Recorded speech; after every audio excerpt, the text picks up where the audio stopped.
The air was thick with dust, the kind that clung to throats and left a bitter taste when breathed in. The auction yard buzzed with noise, boots scraping on wooden planks, men shouting bids for horses sleek with polish, women fanning themselves against the afternoon sun. The smell of hay mixed with sweat, and something sharper, the acrid scent of fear. Amidst the chaos, one horse stood alone.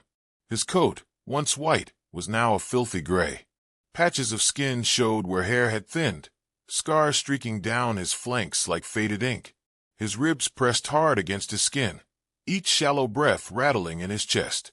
When the auctioneer tugged his lead rope, he stumbled forward, head hanging low as though the weight of the world had been tethered to him. $10, the auctioneer barked, his voice carrying little interest. The crowd laughed, the sound cruel in its carelessness. No one wanted this animal. He was not handsome, not strong, not promising. Just broken, forgotten, a burden. The auctioneer scanned the crowd, squinting beneath the brim of his hat. $10? Anyone. His tone mocked more than invited. People turned away, eager for the next lot. A horse like this had no place in their stables, no chance in their plans.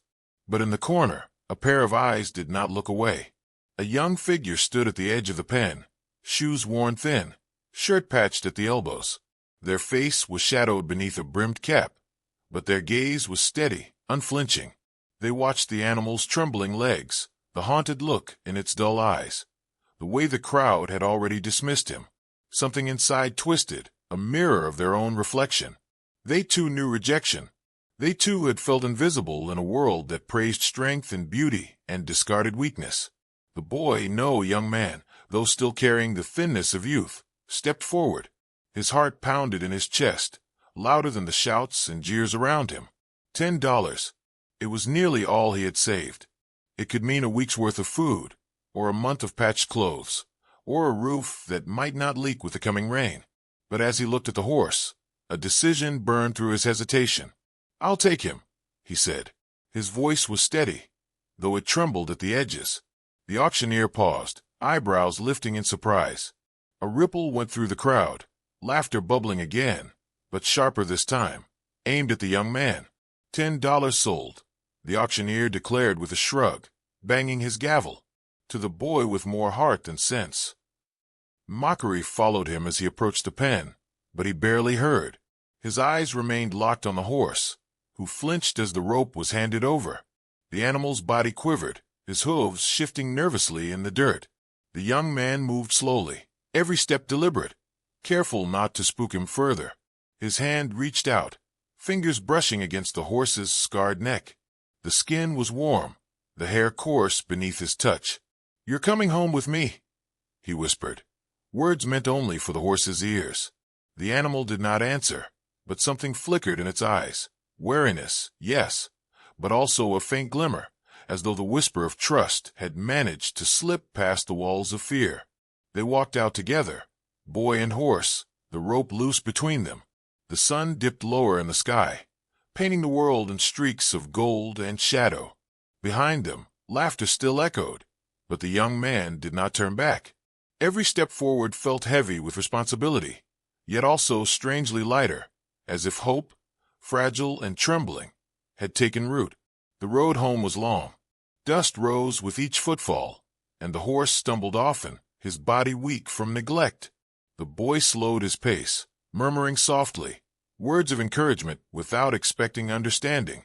He talked about long nights and empty pockets, about dreams too small to share with anyone else. The rhythm of his voice seemed to soothe the horse, even if only slightly. But the weight of doubt pressed hard. $10 was a fortune when it was all you had. What if the horse never recovered? What if the mockery was right? He shook the thoughts away, tightening his grip on the rope. It was too late to turn back, too late to unmake the choice. From behind, the sound of hooves thundered. A rider approached, his horse sleek and strong, polished to a gleaming chestnut sheen. The man atop it wore fine boots, his back straight, his smile sharp with cruelty. He slowed as he drew alongside, his gaze sweeping over the broken creature at the boy's side. "You paid money for that," the man sneered. His laughter cut like a whip. "That bag of bones isn't worth the rope around its neck." You'll starve before it ever carries you." The boy said nothing, jaw tight, eyes fixed on the road ahead. The man's laughter followed him as he galloped away, leaving only dust and scorn behind. The boy's chest burned, anger mixing with fear. He wanted to shout, to prove the man wrong, but the words tangled at his throat. Instead, he reached out again, resting his hand against the horse's trembling shoulder. "Don't listen to him," he murmured. "We'll show them. Somehow we'll show them." The road stretched on. Shadows lengthened. Each mile felt heavier, the horse's steps slower, his breaths rougher. Sweat darkened his dirty coat, and his head drooped lower with every stride. The boy tugged gently, whispering encouragement, but it was as if the animal's body was surrendering. At last, as they reached a lonely stretch of road flanked by whispering fields, the horse faltered. His knees buckled, his body sagging sideways. The rope slipped from the boy's hands as the horse crashed to the ground, dust rising in a choking cloud. "No!" The cry tore from the boy's chest as he dropped to his knees beside the fallen creature. He pressed his hands against the horse's side, feeling the labored rise and fall of breath, shallow and uneven. Panic clawed at his heart. Had he been wrong? Had he doomed the animal by dragging him away from a yard? The horse's eye rolled open, dull and clouded. The boy leaned close, his forehead resting against the rough, sweat-soaked coat. "Please," he whispered, voice breaking. "Don't give up now. Not after all that. You made it this far. Just hold on." For a moment, there was only silence, broken by the rasp of breath and the rustle of the fields. The boy's hands trembled, clutching at the horse's mane as though sheer wool could keep him tethered to life. The sky deepened into twilight, stars beginning to prick the horizon. And there, in the fading light, the horse shuddered, his chest heaving as he dragged in another breath. His body remained heavy against the earth, but the rise and fall of his ribs steadied, faint but determined. Relief swept through the boy, fierce and overwhelming. He did not know what tomorrow would bring, or how he would feed them both, or whether the horse would ever stand strong again. But in that moment, as the heartbeat thudded faintly beneath his hand, he knew one thing with certainty. Neither of them was alone anymore. And with that fragile truth, the story of their second chance had only just begun. The night was restless, the kind that pressed heavy against the lungs and refused to let silence take hold. In the corner of the small barn, the horse lay on a bed of straw, his sides rising and falling with shallow effort. The boy sat nearby, a lantern flickering between them, its weak glow stretching shadows across rough wooden walls. Every few minutes, he leaned forward, straining to hear the rhythm of the horse's breath, terrified it might stop at any moment. Exhaustion pulled at his own body, but he resisted sleep. If he closed his eyes, he feared he might wake to stillness. By dawn, the horse stirred, shifting his weight enough to push trembling legs beneath him. The boy scrambled to his side, guiding gently, urging patience. With effort that seemed to drain every remaining ounce of strength, the animal stood, swaying but upright. The boy's chest loosened with relief. For now, survival had been granted, yet the road ahead loomed uncertain, filled with more questions than answers. Days passed slowly, every hour a test of will. Feeding was a battle. The horse turned his head away, suspicious of every offering. He flinched at sudden movement, eyes wide with remembered fear. Even the brush, soft as it was, brought resistance, muscles tightening beneath the boy's careful strokes. Still, he persisted, whispering reassurance, moving slowly, allowing silence to fill the gaps where words failed. Patience was his only weapon, and though frustration gnawed at him, he refused to wield force. At night, when chores were finished and the house grew quiet, he returned to the barn. There, in the dim glow of lantern light, he spoke of his own struggles, how life had offered him little, how loneliness had become his constant shadow. The horse, though silent, seemed to listen, ears twitching at the sound of his voice. In those moments, a fragile thread formed between them, woven from shared brokenness. But healing was never a straight path. One morning, as the boy tried to lead the horse into the yard, a gust of wind slammed the barn door. The noise cracked like thunder, and terror exploded in the animal's eyes. He reared back, snapping the rope from the boy's grip, hooves lashing wildly. The boy stumbled, pain shooting up his arm as he hit the ground. Dust filled his mouth, but fear for himself was nothing compared to the fear that the horse would flee, vanish into the fields, and never return. For a heartbeat, the horse's muscles coiled, ready to bolt. Then he froze, trembling, chest heaving. The boy rose slowly, ignoring the ache in his body, and stretched out a hand. His voice was soft, steady, the same way one might speak to a child waking from a nightmare. "It's all right. No one's going to hurt you." Step by step, he closed the distance, until his fingers brushed the damp hair along the horse's neck. The animal shivered but did not move away. Relief flooded the boy. He tightened his hold gently on the rope, guiding the horse back toward calmness. Still, the weight of doubt grew heavier with each setback. How could he possibly hope to mend something so deeply scarred? And why had fate tied his life to this animal, when both seemed destined for failure? The questions haunted him, yet the sight of those tired, wounded eyes kept him from surrender. One evening, as he struggled once more to coax the horse into accepting a halter, an older man appeared at the gate. His face was worn by years of labor, skin tanned and etched with lines that spoke of both hardship and wisdom. He leaned on the fence, watching in silence until the boy noticed him. "Stubborn one, isn't he?" the man said at last, his voice calm, carrying no judgment. The boy nodded, brushing sweat from his brow. "I don't know if I'm doing this right." The man stepped closer, eyes narrowing thoughtfully on the horse. "That's because you're trying to break him. But he's already broken. What he needs isn't force. It's trust." The boy frowned, unsure. "Trust?" The man's gaze softened. "Don't drag him where you want him to go. Show him it's safe to follow. Let him believe in you first." The words lingered long after the man walked away. That night, the boy sat in the barn, repeating them over and over. Trust, a simple word, yet heavy with meaning. He thought of his own life, of how rare it was to find someone who believed in him.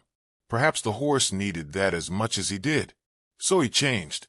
The next morning, instead of forcing the halter on, he left it hanging nearby and simply sat in the straw, waiting. He offered food from his palm, patient when the horse turned away. Slowly, cautiously, the animal stretched his neck forward, lips brushing against his skin. A small victory, almost invisible, but enough to ignite hope. Day by day, trust took root. The horse allowed brushing without flinching, allowed the halter to be slipped on without panic. There were still moments of fear, shadows that sent him shying, noises that brought back old terrors. But each time, the boy stood steady, grounding him. And in turn, the horse's gaze began to soften, the walls of mistrust cracking, however slightly. Yet the world outside was less forgiving. In town, whispers spread quickly. People scoffed at the sight of the boy leading the scarred animal through the fields. "That nag will never be worth a dime," they said. "He should have been put down." The words reached the boy's ears, stinging deeper than he admitted. Still, he clenched his fists and kept walking, pretending not to hear. The cruelest voice came from the rival who had mocked him at the auction. One afternoon, as the boy trained in a clearing, the man rode by on his gleaming stallion, laughter sharp as glass. "Still wasting time on that wreck? He'll never carry you, never race, never win. You'll see." Dust rose in his wake, leaving the boy seething in silence. That night, anger bled into determination.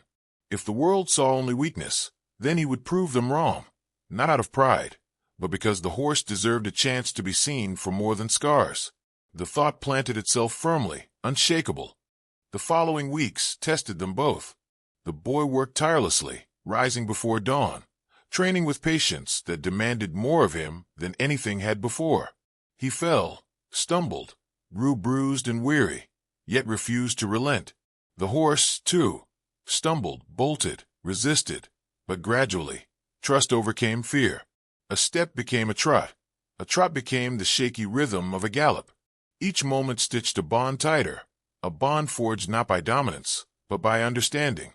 One evening, as the sun bled across the horizon, the boy dared to climb onto the horse's back. The animal stiffened, trembling beneath the unfamiliar weight. The boy's hand shook as he whispered, "It's all right. I won't hurt you." For a tense moment, the horse stood frozen. Then, with a tentative step, he moved forward. The motion was uneven, uncertain, but it was motion nonetheless. The boy's heart soared. For the first time, he felt what he had believed possible, the beginning of partnership. But triumph was fleeting. Without warning, a rustle in the brush startled the horse, and panic surged through him. He bolted, the boy clinging desperately as the world blurred past. His grip slipped, and the ground rushed up to meet him. Pain exploded across his body as he hit the earth, breath torn from his lungs. By the time he scrambled to his feet, the horse had vanished into the distance, mane flying like a banner of fear. The boy staggered forward, calling out, his voice breaking with desperation. The clearing echoed with emptiness. Alone in the fading light, dirt clinging to his skin, the boy's chest heaved with a storm of fear and frustration. He had come so far, only to watch it unravel in an instant. Yet even as despair pressed hard, a single thought anchored him. The bond they had built was not so easily broken. Somewhere out there, the horse was running, but not away forever. Not this time. And with that conviction, the boy swore he would find him, no matter how long it took. The boy searched for hours, his voice hoarse from calling into the dusk. Every rustle of grass, every shadow between the trees made his heart jolt with hope, only to sink again when it proved empty. By the time the moon rose, he found the horse standing near a stream, flanks quivering, head lowered as though ashamed. Relief crashed through him like a tide. He approached slowly, cautious not to frighten him further. The horse lifted his head, ears flicking back, but he did not bolt. The boy whispered softly. Words carried more by tone than meaning, and after a long silence the horse allowed the rope to be draped once more across his neck. It was a fragile reunion, but it felt like a promise renewed. The next days were shaped by an unspoken determination. The boy rose before the sun, shoulders stiff, muscles aching from his fall, yet driven by something stronger than pain. The horse, too, seemed changed by their ordeal. Fear lingered, but there was a new willingness in his steps, as if he had chosen not to run this time. Together, they began again, not with force but with patience, rebuilding what had nearly been lost. The first time the boy mounted again, it was under the open sky, where the wind carried no echoes of confinement. His hands trembled as he grasped the coarse mane, his voice steady in reassurance. The horse shifted uneasily, but did not rear or bolt. Slowly, one step, then another, he carried the boy forward. Each stride was unsteady, yet filled with meaning. The boy's heart hammered in his chest, exhilaration and fear woven into one. For the first time, he felt the weight of possibility pressing against the barriers of doubt. Days turned into weeks, and their bond deepened with each attempt. The boy learned to anticipate the horse's fears, to guide without pressing too hard, to trust the unspoken communication of weight and rhythm. He discovered that gentleness required more strength than force, and that patience was a greater test of will than any display of power.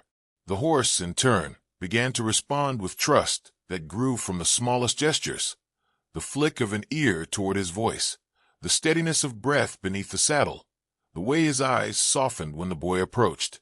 Yet the outside world did not share their quiet triumphs. Whispers in town grew louder, cruel laughter echoing whenever they passed. "That beast will never amount to anything," people said. "A fool and his nag." The boy kept his head down, but each word cut deep. Still, each night he returned to the barn, pressing his face against the horse's warm neck, drawing strength from the silent companionship they shared. It was during one of these evenings that the rival appeared again, mounted high on his gleaming stallion. He reined in near the fence, a smirk curling his lips. "So it's true," he drawled, eyeing the horse with contempt. "You're still wasting time. Tell you what, if you really believe in that wreck, prove it. Enter the county race next month." The boy froze, the challenge hanging in the air like a blade. The race was the pride of the town, where the best riders competed under cheering crowds. His horse, still fragile and uncertain, was nowhere near ready. But the rival's taunts were sharp, designed to cut away what little pride remained. Laughter spilled from him as he added, "Or are you too scared to let everyone see how worthless he really is?" Heat rushed to the boy's face, but he kept his voice steady. "We'll be there." The words felt reckless as they left his mouth, yet something fierce blazed in his chest. It was not about victory. It was about proving the horse's worth, about showing the world that scars did not erase value. From that moment, preparation consumed them. Dawn after dawn, they rode until the sun gilded the fields. The boy pushed his body past exhaustion, guiding the horse with patience but also urgency. They stumbled often, the horse faltering under pressure, the boy thrown more than once into the dirt. But each failure became fuel for resilience. When the horse balked, the boy steadied him with calm persistence. When the boy's strength faltered, the horse surprised him with a burst of effort, as if each recognized the other's determination. The mentor, the old man from before, returned on occasion, watching with quiet eyes. He offered little advice, only a few words. "Remember, it's not about forcing him to win. It's about giving him the chance to try." The boy clung to those words, holding them like a compass whenever doubt threatened to swallow him whole. As the days shortened and the race drew closer, the boy began to see glimpses of what might be possible. The horse, once trembling and weak, now stretched into gallops across open fields, his stride awkward but strong, his breath steadying with each run. There were still scars, still moments when fear clawed its way back, but there was also fire, faint yet undeniable, burning within him. On the eve of the race, exhaustion draped over them like a heavy cloak. The boy rubbed the horse down, murmuring softly, his heart tangled in equal parts fear and hope. Tomorrow would be the test, not just of speed, but of everything they had built together. He leaned his forehead against the horse's neck, whispering, "No matter what happens, you've already proven yourself to me." But when dawn broke, the barn was empty. The rope that had tethered the horse hung loose, swaying gently as though mocking him. Panic ripped through the boy's chest. He tore through the fields, calling out, searching desperately, dread gnawing at every step. Had the horse fled again, overwhelmed by the weight of expectation? Or worse, had someone taken him? The rival's mocking smile flashed in his mind, and suspicion burned hot. Desperation drove him farther, past hedges and streams, his voice raw with pleas that carried on the wind. Hours slipped by, and hope thinned until it was no more than a fraying thread. Then, in a thicket at the edge of the woods, he found him. The horse stood there, side scraped by branches, coat marked with fresh cuts. His eyes, wide with fear, found the boy's. For a moment, the boy feared he would bolt again. Instead, the horse stepped forward, weary but willing, closing the space between them. The boy's chest tightened with a mix of anguish and relief. He reached out, hands trembling as they touched the scarred skin. "You came back," he whispered, voice breaking. "You came back." The horse pressed his head against the boy's shoulder, and in that moment, all doubt vanished. They had been tested by fear, by pain, by the scorn of others, yet they still stood together. Whatever awaited them at the race, they would face it side by side. As twilight fell, the boy led the horse home, their silhouettes long against the fading light. The fields whispered around them, carrying the weight of tomorrow's challenge.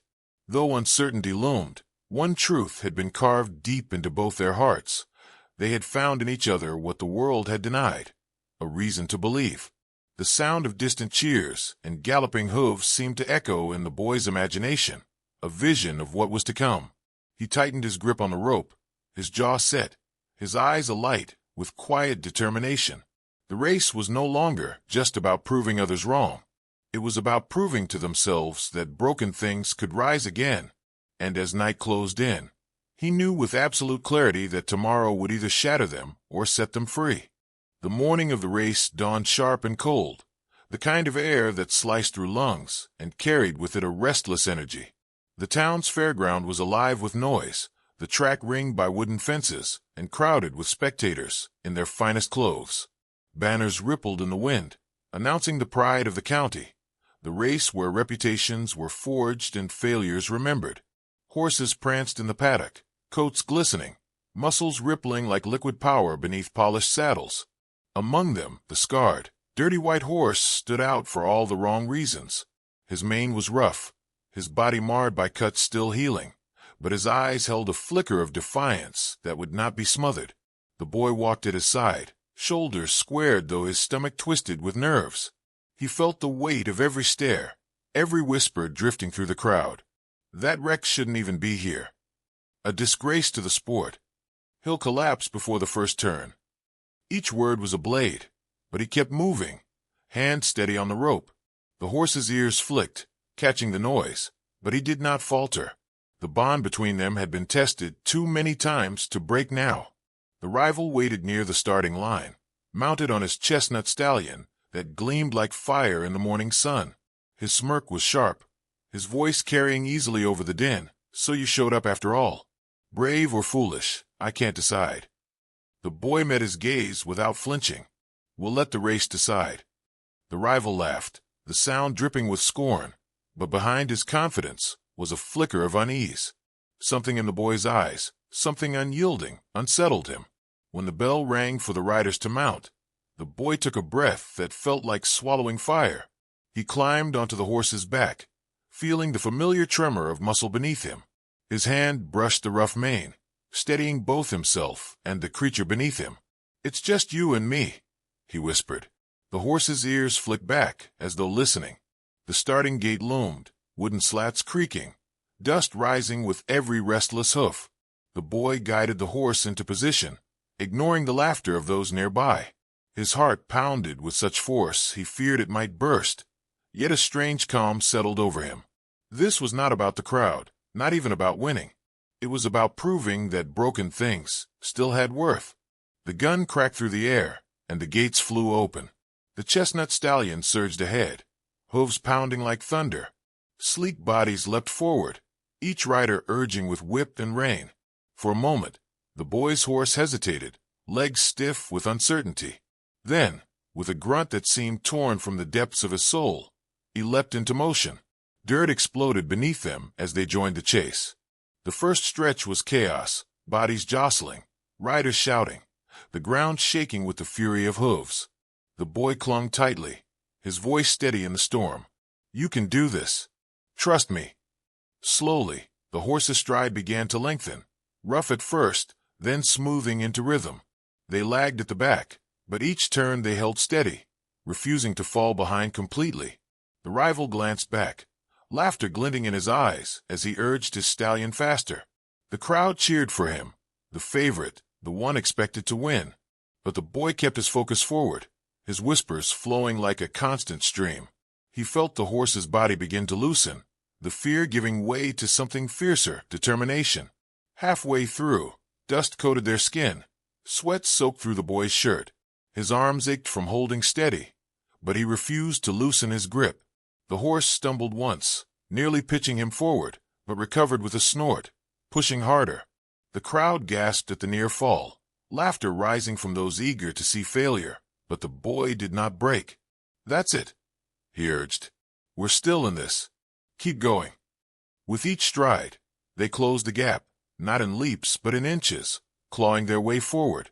The rival stallion still led, his rider confident, but the boy could sense the shift. His horse's breathing was heavy, strained, yet within it was a rhythm of resilience, refusal to yield. Every scar on his body seemed to burn with new life, fueling each pounding hoofbeat.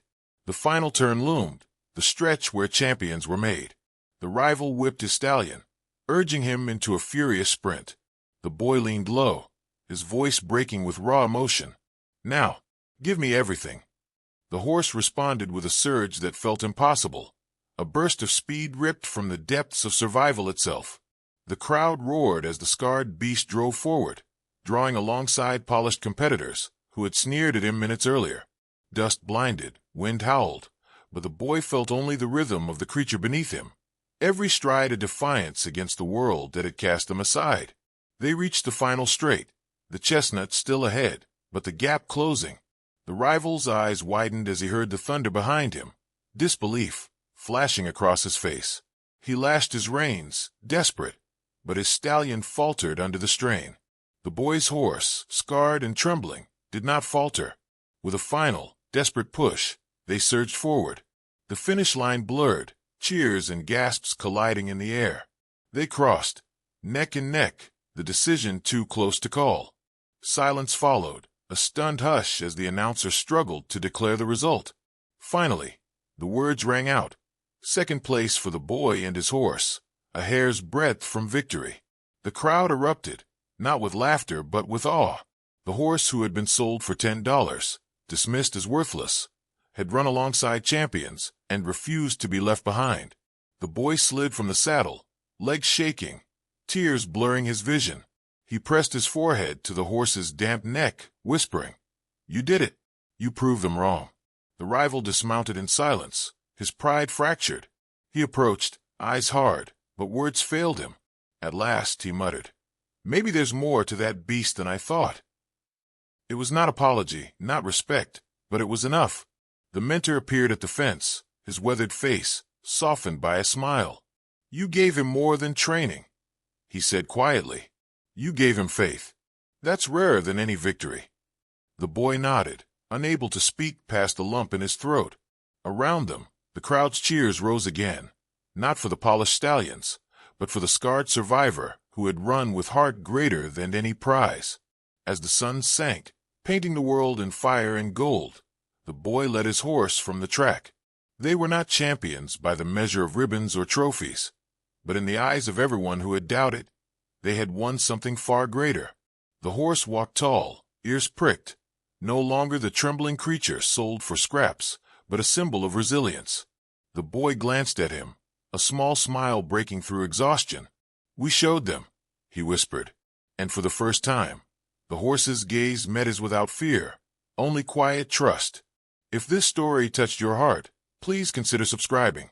I bring true, heartfelt stories every day, because sometimes the broken ones teach us the most about strength.